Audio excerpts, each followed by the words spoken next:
Assalamu alaikum. Welcome back to Torikul English Academy. I hope you are fit and fine and you are practicing spoken English every single day. সুপ্রিয় শিক্ষার্থীরা কেমন আছেন? আশা করি সবাই অনেক বেশি ভালো আছেন। আজকের এই চমৎকার সেশনটিতে আপনাদের সকলকে ওয়েলকাম করছি। সিমস টু এর ব্যবহার দেখাবো আমরা। সিমস টু অর্থ হচ্ছে মনে হয়। মনে হয় আমরা বলি না, মনে হয় লোকটি বোকা, মনে হয় এই মাছগুলো পচা, মনে হয় তুমি ভালো মানুষ নয়, মনে হয় সে কাজটি করেনি। এই মনে হয় সম্ভাবনা অর্থে, এটা সম্ভাবনা অর্থে কিন্তু আরও অনেক স্ট্রাকচার রয়েছে, তবে এই সেমস টু বির স্ট্রাকচারটা দিয়ে আজকে আমাদের এই লেসনটি সাজিয়েছি।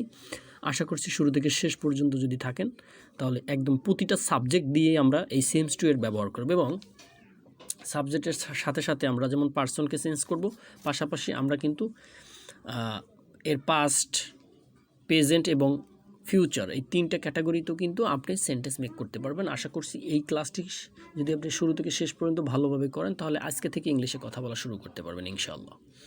বিশেষ করে এই সেমস টু বই দিয়ে আপনার বাক্য গঠন করতে আর কোনো কনফিউশন বা সমস্যা হবে না ইনশাআল্লাহ। তাহলে শুরু করি, চলুন, let get start. He seems to be rich, সে মনে হয় ধনী। এই সিম অর্থ হচ্ছে ধনী। এখন এই সিমের সাথে কেন একটা এজ যুক্ত হলো সেটি আমরা সকলেই জানি, কারণ ইতিপূর্বে আমাদের সেই একাধিক ক্লাসগুলো দেওয়া হয়েছে যে ভার্বের সাথে মানে কখন এস বা এজ যুক্ত হয়, কখন ইডি যুক্ত হয়, কখন উইল ব্যবহার হয়, কখনো উইল বি ব্যবহার হয়, এটি আমাদের সকলেরই কম বেশি জানা আছে। তো সেই জায়গা থেকে আপনি যদি থার্ড পারসন, হি একটা থার্ড পারসন, তাহলে অবশ্যই এই থার্ড পারসনের সাথে যে ভার্ব থাকবে তার সাথে অবশ্যই এস বা এজ যুক্ত হবে, এটা আমরা জানি। এই একটা বিষয় বললে বাকিগুলো ক্লিয়ার হয়ে যাবে আশা করছি। হি সিমস, তাহলে সিমস একটা ভার্ব আর ভার্বের সাথে এজ যুক্ত হয়েছে, তাহলে he seems to be rich, সে মনে হয় ধনী। এটা মনে হয়, সে মনে হয় ধনী। He seems to be a doctor, সে মনে হয় একজন ডাক্তার। এই ডক্টর এটা হচ্ছে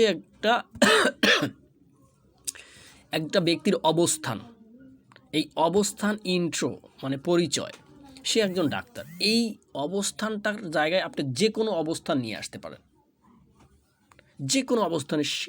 হি seems to be a teacher, সে মনে হয় একজন শিক্ষক।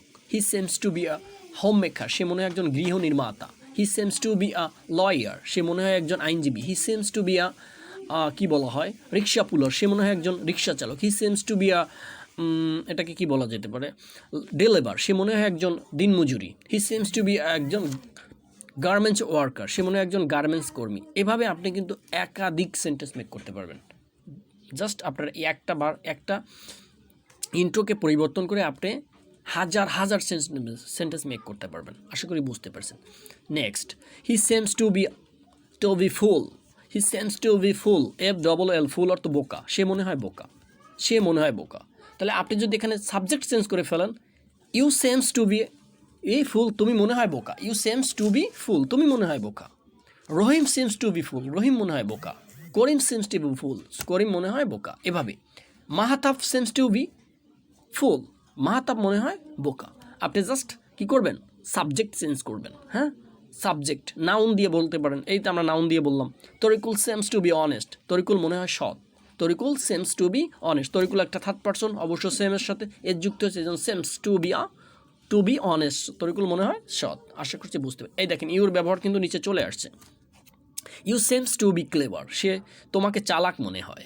You seems to be clever, তোমাকে চালাক মনে হয়। আমরা প্রোনাউন্সিয়েশন, ফনেটিক্স এগুলোর দিকে এখন যাচ্ছি না, আরও কিছুদিন আমাদের এই ক্লাসগুলো কন্টিনিউ হবে, তারপর আমরা ফনেটিক্সে যাব। অর্থাৎ আমরা কীভাবে শুদ্ধ বিশুদ্ধর ব্যাপারগুলো অ্যানালাইসিস করব সেটি খেয়াল রাখবো। আমিও কিন্তু 100% এখন পর্যন্ত বিশুদ্ধ ইংলিশ বলতে পারি না, তবে I will best try, focus, এটা হয়ে যাবে টুমরো। আপনার বেসিক টেস্ট অন করেন, দেখবেন বাকিগুলো অটোমেটিকলি চলে আসবে। যে জিনিসটা আপনার রুচিসম্মত না, যে জিনিসটা আপনার ভালো লাগে না, সেখানে অবশ্যই আপনি কনসেন্ট্রেশন ক্রিয়েট করতে পারবেন। আর ভালো লাগা জিনিসটার পর যখন আপনি প্রতিদিন কাজ করবেন, দেখবেন সেই জিনিসটা কত নিখুঁত হয়। তো ভালো না লাগা পর্যন্ত আপনি এখানে ভালো কিছু করতে পারবেন, এটা বাস্তব কথা। ওকে, আমরা নিচের দিকে যাচ্ছি।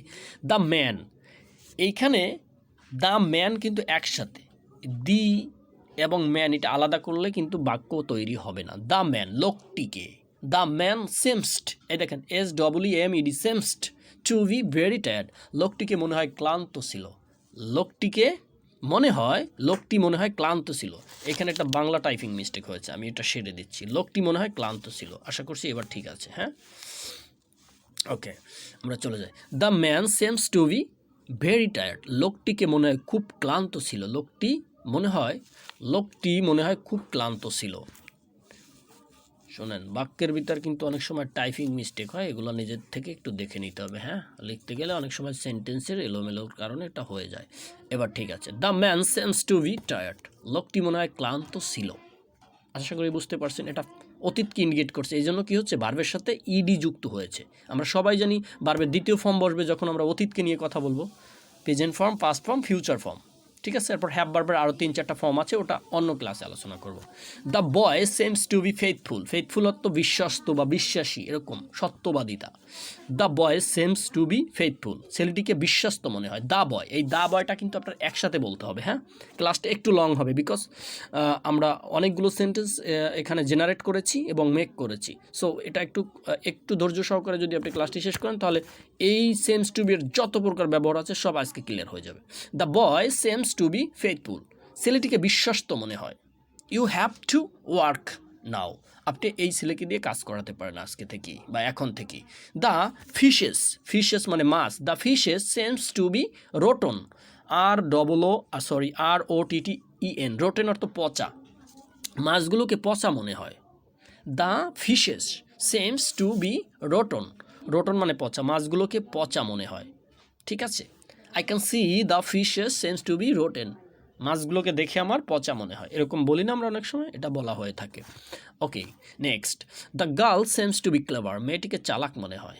The girl seems to be clever. মেয়েটিকে চালাক মনে হয়। The girl seems to be কী বলে, লয়াল। মেয়েটিকে মনে হয় খুব ভদ্র। The girl seem to be polite. মেয়েটিকে দেখে মনে হয় আরও বেশি ভদ্র। The girl seems to be beauty. মেয়েটিকে দেখে মনে হয় সুন্দর, নাইস ইত্যাদি। আপনি যা মন চায় তাই বলতে পারেন এখানে। হ্যাঁ, Tarikul seems to be lazy. Tarikul অবশ্য তরিকুল একটা নাউন, ভার্বের সাথে এর যুক্ত হবে। Tarikul seems to be very lazy. Tarikul মনে হয় খুব অলস। Tarikul seems to be very lazy. Tarikul মনে হয় খুবই অলস। Okay, he seems to be honest man. তাকে একজন সৎ মানুষ মনে হয়। হি সেমস, আমরা জানি হি থার্ড পারসন, এই জন্য হি ভার্বের সাথে এস বা যুক্ত হয়েছে। Be a honest man, be a মানে এ দিয়ে বোঝানো হচ্ছে একজনকে। হ্যাঁ, তরিকুল মনে হয় একজন সৎ মানুষ, এরকম। বা he seems to be honest man, তাকে একজন সৎ মানুষ মনে হয়। সুপ্রিয় শিক্ষার্থীরা, চমৎকার এই সেশনটি আপনি আপনার টাইম লাইনে শেয়ার করে বারবার দেখতে পারেন। তবে একটা পরামর্শ থাকবে, অনেস্টলি বলছি, এই কথাগুলো অনেকেই বলে না, অনেক টিচারই বলতে চায় না। সেটি হচ্ছে, আপনি যদি স্পোকেনটা সত্যিকার অর্থে নিজের লাইফে অ্যাপ্লাই করতে চান, ভালোভাবে শিখতে চান, তাহলে অবশ্যই আপনার নোটে এটাকে লিখে বাসায় প্র্যাকটিস করতে হবে। যদি আপনি সেটা করতে না পারেন, তাহলে যত বড় মেধাবী হন না কেন, এটা দিয়ে আপনি ইমপ্রুভ করতে পারবেন না। কোনো কিছু জানা, সেটা জেনে কাউকে শেখানো, কোনো জায়গায় অ্যাপ্লাই করা, এটা সম্পূর্ণ ডিফারেন্ট জিনিস। অনেক দেশের মানুষ আছে যারা ইংলিশ ভাষায় কথা বলে, অথচ তারা খুবই পুয়ার জীবনযাপন করছে, তারা খুবই কষ্টে দিন যাপন করছে। কারণ তাদের দেশের ভাষাটা হচ্ছে ইংলিশ। এটা তাদের কারো কাজে লাগছে, কারো লাগছে না। আমাদের দেশের ভাষা হচ্ছে বাংলা। আমরা বাংলা ভাষায় অনেকে কথা বলি, আমরা খুব কম বাজেটের স্যালারিতে কাজ করি, বা আমরা খুবই দরিদ্র। আমাদের দেশের এখনও প্রায় 38% মানুষ দারিদ্র সীমার নিচে বাস করে। তো ভাষাটা হচ্ছে এমন একটি বিষয়, বা যে কোনো একটি বিষয়, আপনি সেটাকে যদি ভালোভাবে জানতে পারেন এবং সেটাকে যদি প্রপার জায়গায় আপনি অ্যাপ্লাই করতে পারেন, তাহলেই না সেটার গুরুত্ব বেরিয়ে আসবে। কিন্তু ততক্ষণ পর্যন্ত গুরুত্ব বেরিয়ে আসবে না যতক্ষণ না পর্যন্ত সুন্দরভাবে শিখে সেটাকে অ্যাপ্লাই করতে না পারছেন। আপনি শিখছেন কিন্তু অ্যাপ্লাই করার রাস্তা পাচ্ছেন না, অথবা আপনার সেই ক্যাপাবিলিটি নেই। ঠিক আছে, তাহলে আপনার এটাকে কিন্তু ব্যর্থতার একটা চাদরে ঢেকে দেওয়া যেতে পারে বলে মনে হয়। সো এদিকে খেয়াল রেখে আপনি যতটুকু জানেন ততটুকু আপনার লাইফে অ্যাপ্লাই করে সেটাকে আবার ছড়িয়ে দেওয়ার চেষ্টা করবেন পাশাপাশি, তাহলেই কিন্তু কাজে লাগবে। মোটিভেশন প্রয়োজন আছে আমাদের, তবে extra motivation is very bad. ঠিক আছে, যতটুকু প্রয়োজন তার চেয়ে অতিরিক্ত সব কিছুই আপনার লাইফের জন্য ক্ষতিকর। সবাই ভালো থাকবেন, সুস্থ থাকবেন। আজকে এখানেই শেষ করছি। নতুন কোনো ভিডিওর সাথে আবারও দেখা হবে ইনশাআল্লাহ। আসসালামু আলাইকুম।